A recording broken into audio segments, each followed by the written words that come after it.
Wow, that's a dirty camera.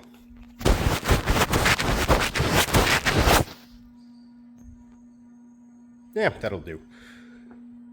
So I'm back today. Spent most of my day on the tire machine trying to clean up a little bit. We're getting ready to make another run of used tires. Got some wheels, got some tires. But I got my car in the shop today. And it's time to dive into it and see what the heck is wrong and why it's breaking up in boost. So I've got the intake manifold off. I've got the throttle body off of the throttle cable. The new harness is over there, and I started to take the harness off. Obviously, I need to take the harness off to take the intake manifold off because it runs over the intake manifold. But this is what I actually ran into. I don't know if you're going to see it because I started cleaning it up a little bit. But you can kind of see it a little bit. In the cylinders where the valves are closed, there was some puddling of what looked like fuel on top of the valves. So I need to take these injectors out and go get them tested to see what the heck is going on with them. Because either the injectors are hanging open longer than they're supposed to, which is causing it to flood, which would cause the spark blowout under load, or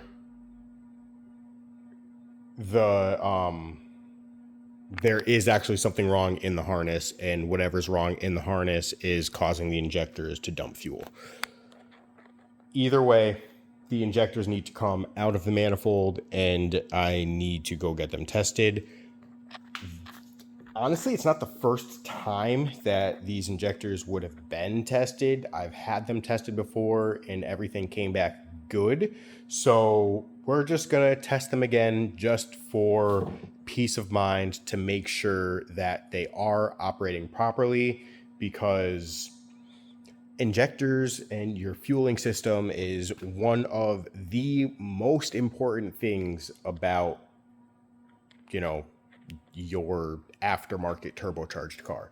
So intake manifold's off. Probably gonna go see my buddy on Monday or Tuesday about the injectors, but in the time until then, I don't think I'm going to take the harness off, or at least I'm not going to take the harness off today, because if it turns out that it is just the injectors, I would like to not have to rip this harness all apart to put that other harness on, because if there's nothing wrong with it, why would I take it apart? You know what I mean? I already have the wiring to hardwire the ECU master into the engine. So why swap the harness and then use this one for the core for the new harness when I can just use that one for the core for the new harness if this one is functioning properly? So definitely going to check the injectors first. But also, while I have this apart, this turbo feed line, you see it's a little wet. I believe that is leaking. So I think it's over here somewhere. I don't know. I got a new turbo feed line in a box somewhere. So that can go on the car while I have the intake manifold off. And then the other thing that I need to do while I have the intake manifold off, not that it really needs to be off to do it, but it'll certainly make it a hell of a lot easier. I still drive the car in winter, so I still have the coolant loop that goes to my throttle body.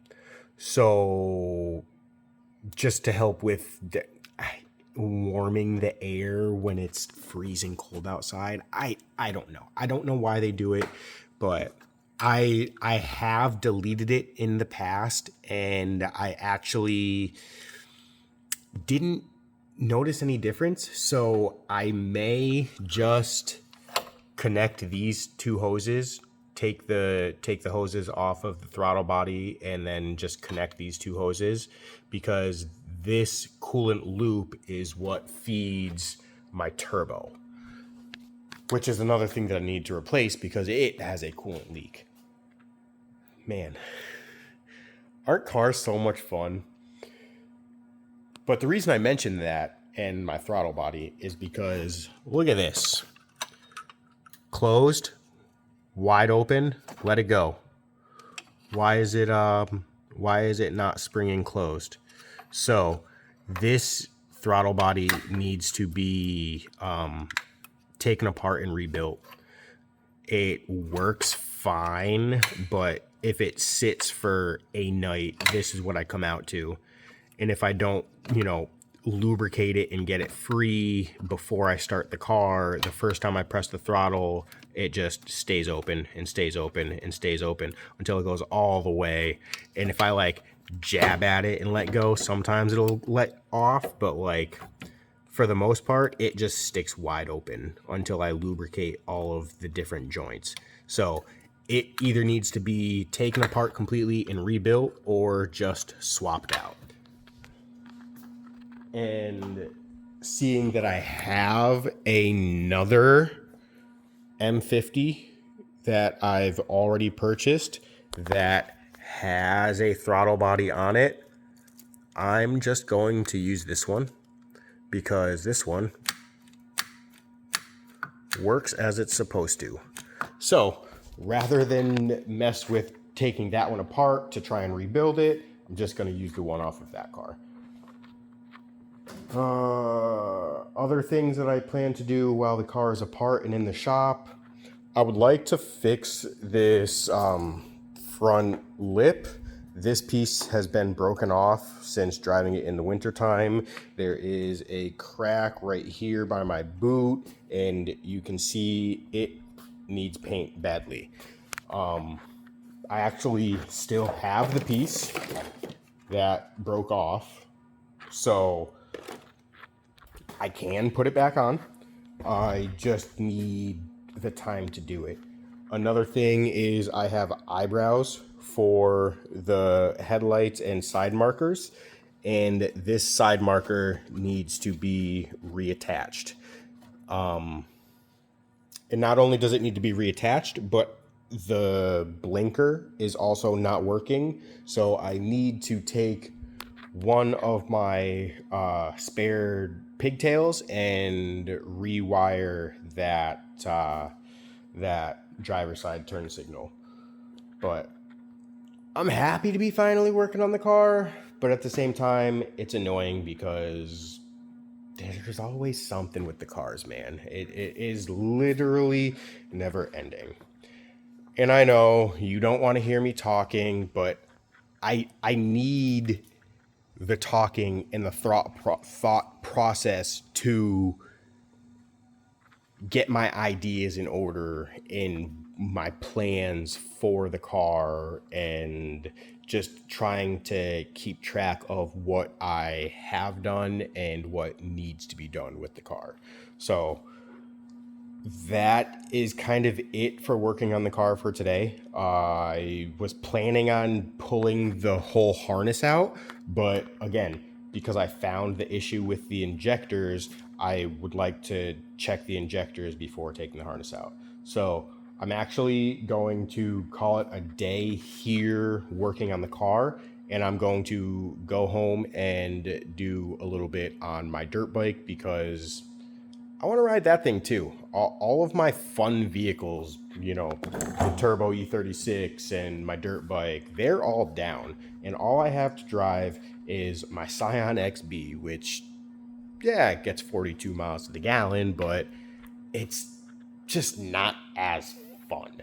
So I'll catch you guys when I get home. All right. We are back with the KLR. Couple things. I got a new battery because I was tired of hooking a jump pack to it to test the lighting. I still need to figure out the flasher relay situation, but I did figure out why the factory battery, well, the battery that came in the bike, is dead. And as you can see, key is not in it. I have the negative cable disconnected because when I initially put this in, the back lights are on. The blinkers don't work and the headlight doesn't work. But with the battery connected, the back lights are on with the key off. Now, when I put the key on, everything works as it's supposed to, except for obviously the flashers. The flashers still just turn on. So I mean, I can flash them with the switch, but obviously that's not ideal. What else? I got my box of parts. Let's see what we got here. That and that. And that and that. And that.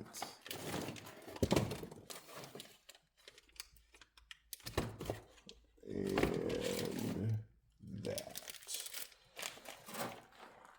Okay. I dropped my tool. So I got a new sprocket and a new locking plate. So that is the new sprocket, and this is the new locking plate. Hopefully those bolts are still good because I did not get new bolts. But as you can see by this, just gonna pop this sprocket open. Oh, is it different? Oh, no, not really.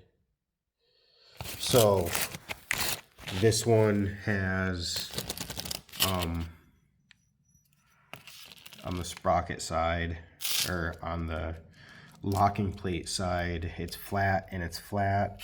And then this one, it's got a lip here, but this one, the lip is much bigger. Oh, shoot. This is a 15 tooth. I accidentally got a 14 tooth. Well, as long as it still fits, all I really did is change the gear ratio. So let's see. It does fit. Okay, so not a big deal. I can live with that.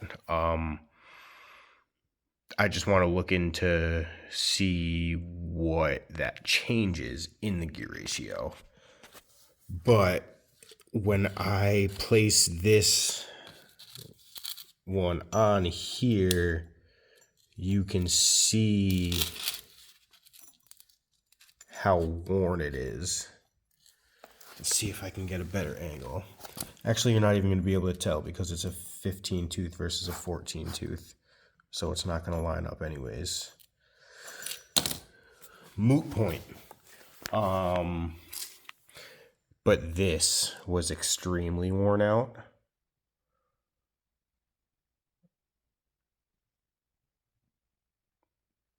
So that needed to definitely be replaced. So in here, this is the main oil leak that I'm having. Now, unfortunately, on this particular motor, Kawasaki decided that the countershaft seal, the oil seal, you're going to have to split the case to replace it. So I do have the seal, but I want to try one other thing first.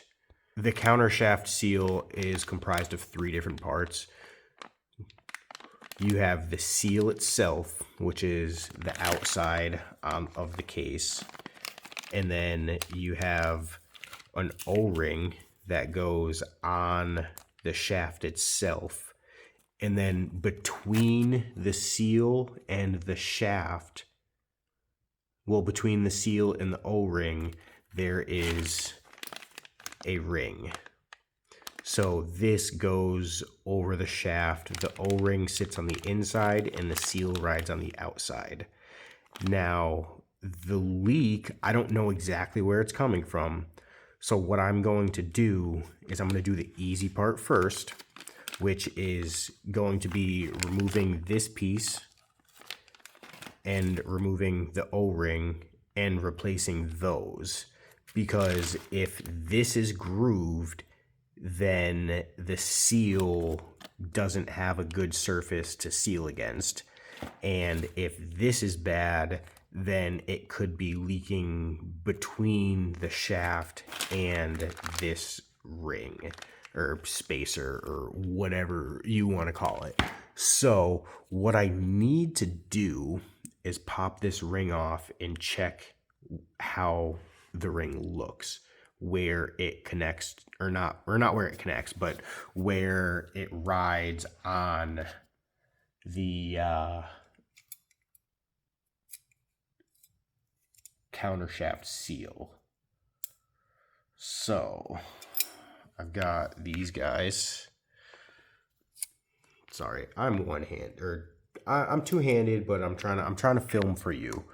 So let's just pop this guy in here. Just grab the ring. Okay, we got it. And that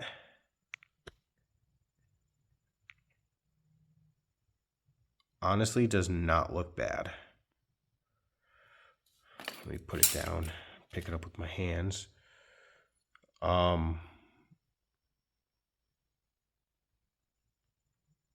mean, there's a little bit, you can see a little bit, but like,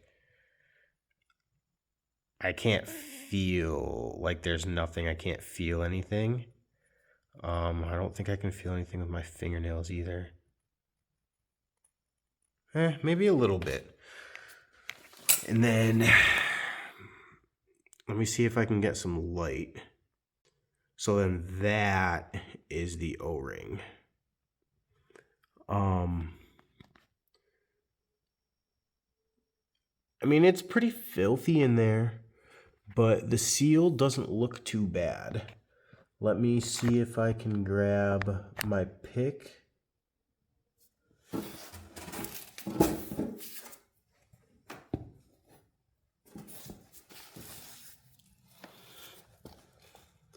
So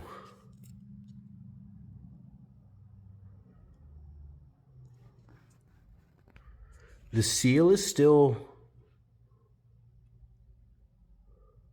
the seal still moves. The seal isn't hard. So what I'm gonna do is try and replace this O-ring first. I don't think I can do it with this pick.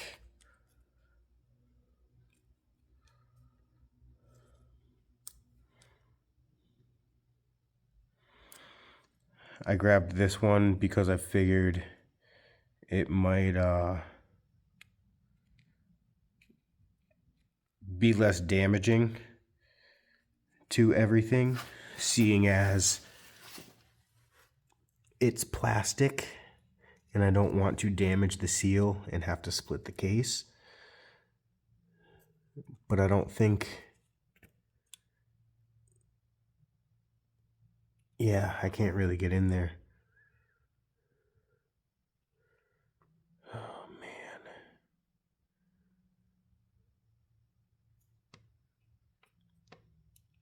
man.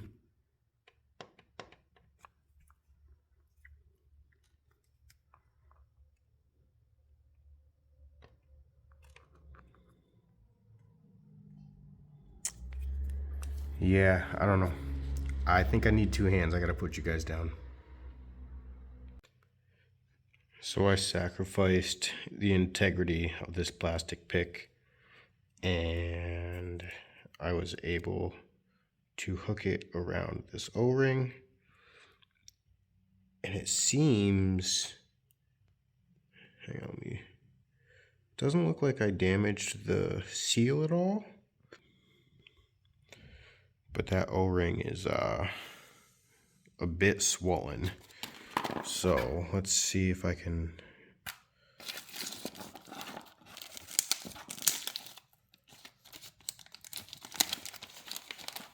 compare the two.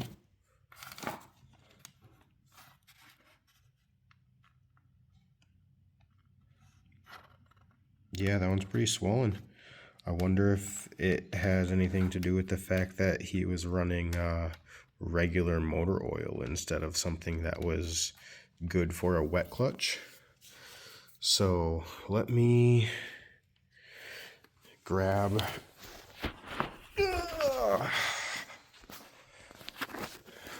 the motor oil so I can lubricate the seal, or the O-ring.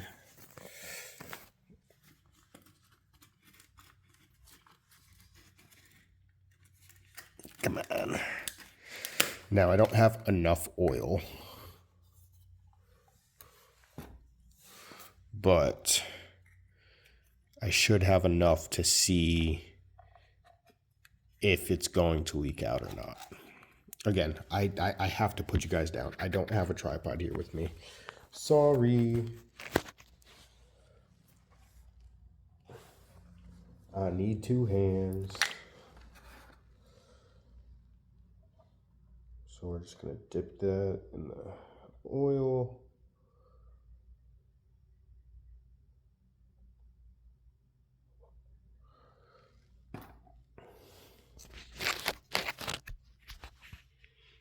Get it nice and lubricated.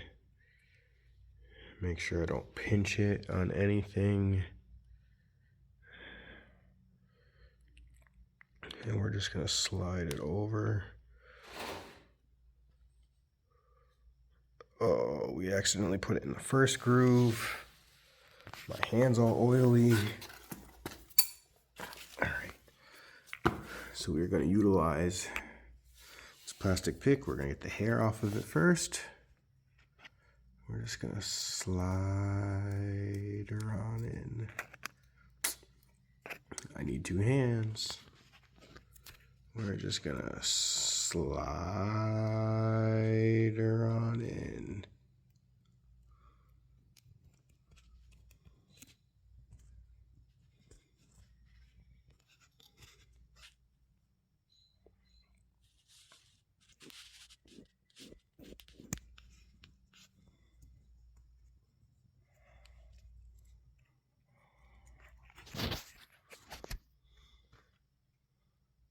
We're just gonna continue to slide her on in.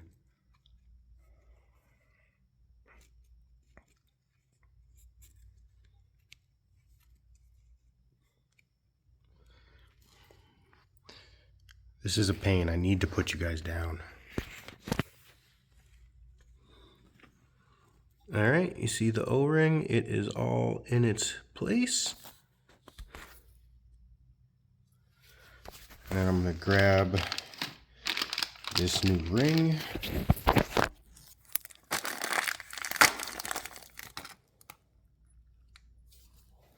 Bam.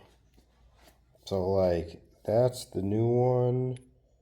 And And that's the old one. So like, you could definitely see there's some wear on the old one. So between the O-ring and this guy, I think that was definitely a bit of a problem.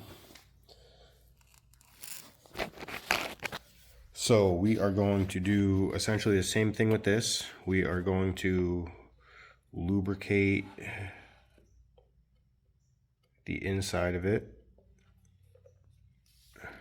and the outside of it, because there is an O-ring on the inside and a seal on the outside, and then you just take it and you slide it over and you do a slow twist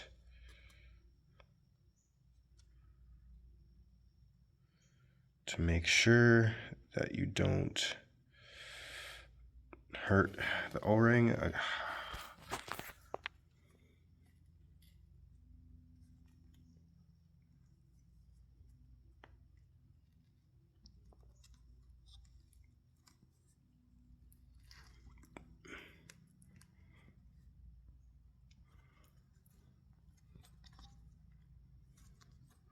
All right, so that should be in. And now I have to fill it up with oil and see if it leaks. Now it takes 2 quarts. I only have 1 quart here, but I actually might have some extra that I can use just to fill it up the rest of the way. So we got the fill port right there. It is flat, so, well, I guess it's about halfway full. So this actually may be able to fill it up.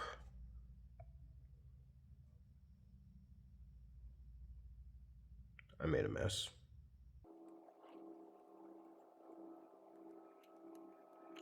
Okay, it's filled up. I need a rag because I made a mess.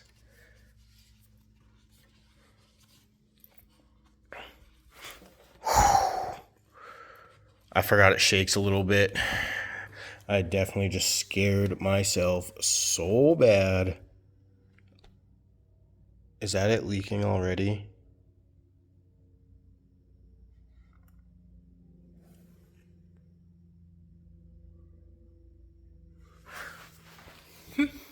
Let's find out.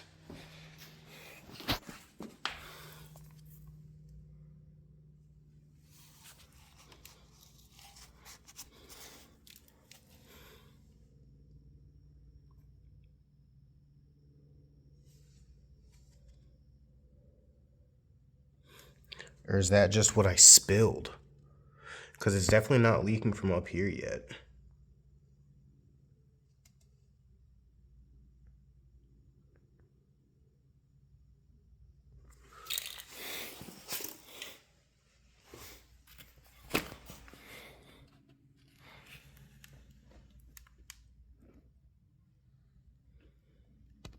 Is it leaking out of the drain plug?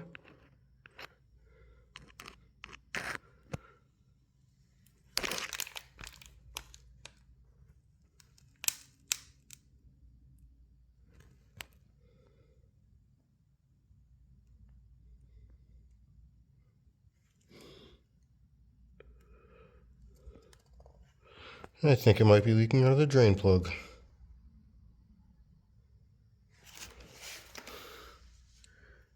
Which isn't as big of a deal as this.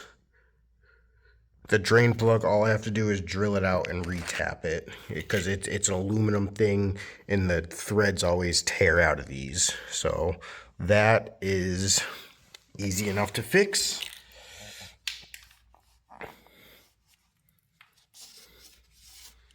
And just wipe it up though.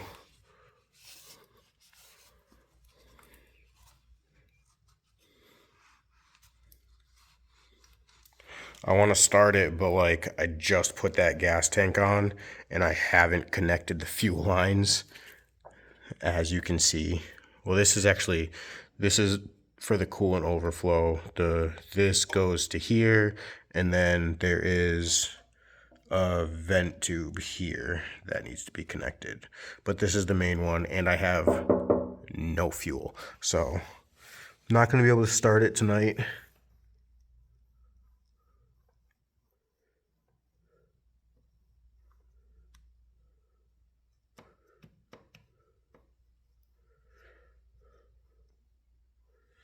But so far, so good on that. So, worst case scenario, I have to replace this seal. I decided that if it comes down to me having to replace the seal, I'm going to see what I can do about dremeling this lip off so I can simply replace the seal from the outside.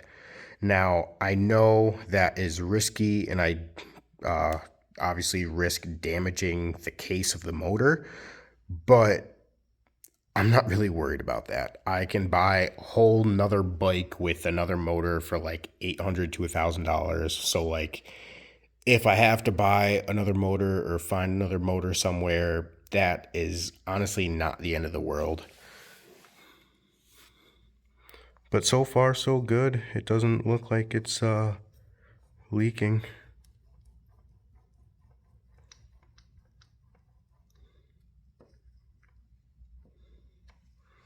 I mean, obviously the real test is putting the bike back together and running it, but yeah, that drain plug is definitely leaking, so I need to drill that out and retap that. But let's tilt this over to the side a little bit. No, it's sliding. Don't want to do that.